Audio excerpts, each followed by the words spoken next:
Never run out of battery again with the INIU portable charger, the slimmest 10,000 mAh power bank that keeps your devices charged on the go. Stay powered up wherever you go. Click the link in the video description to shop now on Amazon. Reform civil war explodes as Rupert Lowe attacks vindictive witch hunt in Farage Row. Suspended Reform UK MP Rupert Lowe accused his party of a vindictive witch hunt for asking awkward questions of leader Nigel Farage. In an explosive statement on Sunday morning, the Great Yarmouth MP claimed the civil war had been maliciously concocted to drag my name through the mud. He also accused party chiefs of wasting police time by making allegations of threats of physical violence against party chairman Zia Yousaf, something he has denied. Highlighting the huge rift with Mr. Farage, Mr. Lowe said, "So we are clear. It is now reform policy to remove MPs if staff members make vexatious complaints, even whilst they are going through a disciplinary procedure following serious offenses, before any investigation is even allowed to start.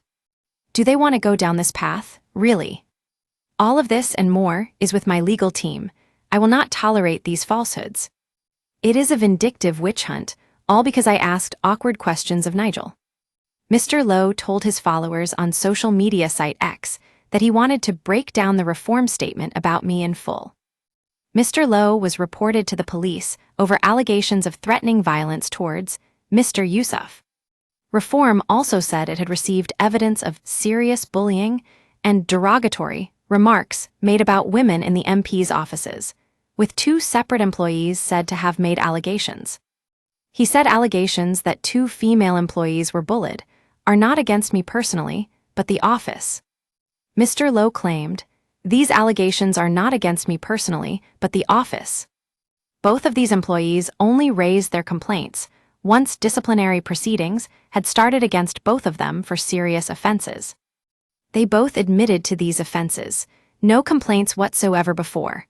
Parliamentary HR were involved in every step of the way, and full parliamentary process was followed. One of the individuals later dropped her appeal. They were parliamentary employees, not reform employees.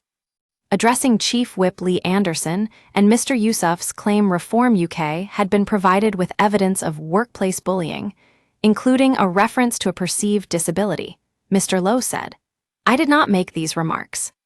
The comments mentioned refer to a different member of staff's remarks, vindictively leaked in private WhatsApp messages by one of the individuals who was going through the disciplinary process. She resigned before that process could finish. Are MPs now responsible for mildly inappropriate comments that their staff make in private conversations? Reform has deliberately conflated these accusations to make me look guilty. Again, there is no credible evidence against me of any bullying whatsoever. The Great Yarmouth MP said he is yet to hear from the parliamentary authorities over bullying allegations. Commenting on allegations he physically threatened Mr. Yousaf, the former Southampton FC chairman said, "This is total nonsense. In December, Zia and I had a robust debate. We moved on, or so I thought." This was then reported to the police the day after I raised concerns about the party leadership, months after the event. What a disgraceful waste of police time, weaponizing the process to blacken my name. We use your sign-up to provide content in ways you've consented to and to improve our understanding of you. This may include adverts from us and third parties based on our understanding. You can unsubscribe at any time. Read our privacy policy. But Reform UK Deputy Leader Richard Tice said the suspension of Mr. Lowe was the right and proper thing to do. Mr. Tice said, "There's been a variety of instances, and you have to make difficult judgments through the process. But of course it's unfortunate, of course it's difficult, but these allegations of bullying by two separate female members of staff to the parliamentary authorities, those clearly have to be dealt with in the proper and responsible way. We've also got a duty of care as a party, whether people are employed directly or indirectly. So, that's why the chairman has instructed an independent investigation by a KC. That's the right and proper thing to do. That will run its course. But imagine if we hadn't been open and transparent about this.